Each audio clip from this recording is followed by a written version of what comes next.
फिर उसका जीवन सार्थक हो गया। जिसने नहीं पहचाना वो गया। आज तक हम भटकते रहे, ना जाने कहां कहां कहां कहां 33 कौटी देवताओं के दरवाजे पर गए, फिर वहां से काम नहीं बना तो कहीं और पहुंच गए, फिर वहां से काम नहीं बना तो फिर और कहीं पहुंच गए।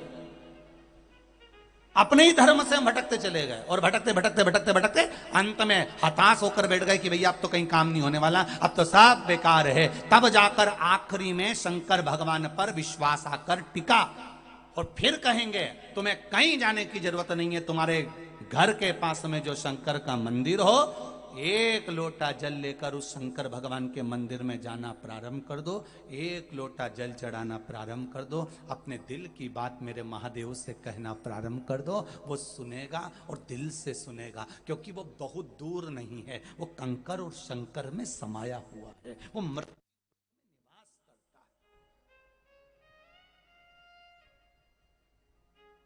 मृत्यु लोक। जब राम जी महाराज भी लंका पर विजय प्राप्त करने जाते हैं तो पहले शंकर भगवान का अभिषेक पूजन कर जाते हैं। भगवान कृष्ण के यहाँ 16,108 रानियां, और जब संतान नहीं होती है तब गर्गाचार्य बाबा के कहने पर द्वारकापुरी के नजदीक में भगवान शंकर के शिवलिंग की स्थापना कराकर पूजन कराते हैं। एक एक रानी के साथ में 11-11 दिन तक भगवान कृष्ण भगवान शंकर का अभिषेक करते हैं। विद्वान ब्राह्मण भगवान शंकर का अभिषेक कराते हैं। एक एक रानी के साथ में जब 11-11 दिन तक अभिषेक करा, तब भगवान शंकर ने आकर वर दे दिया कि हे कृष्ण, तुमने मेरा एक रानी के साथ में 11 दिन तक बैठकर अभिषेक करा है, मैं तुम्हें वर देता हूं कि तुम्हारी रानी के गर्भ से 11-11 संतान होगी। एक एक रानी से 10 लड़के, एक लड़की, 1,77,186 बच्चे भगवान कृष्ण के हो गए शिव जी की कृपा से। तो ये तो भगवान की कृपा है।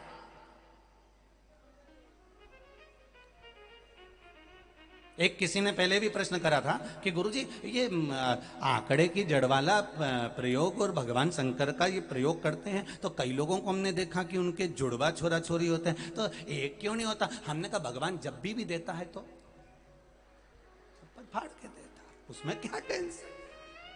सारे देव देते हैं पल्ला झाड़ कर और मेरा महादेव देता है छप्पर फाड़ कर। वो थोड़ा तो देता ही नहीं है, वो जो भी दिया उसने अलमस्त होकर दिया, ले जा।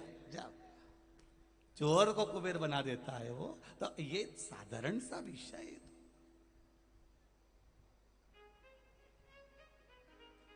कितनी कृपा, कितनी उदारता, जरा विचार तो करो रे मंदसौर वालों। जब तक कथा चालू नहीं होती तब तक कड़कड़ाती हुई धूप पड़ती है, और जैसे ही कथा चालू होती है मेरा बाबा हाथ रखकर बैठ जाता है, हथेली कर।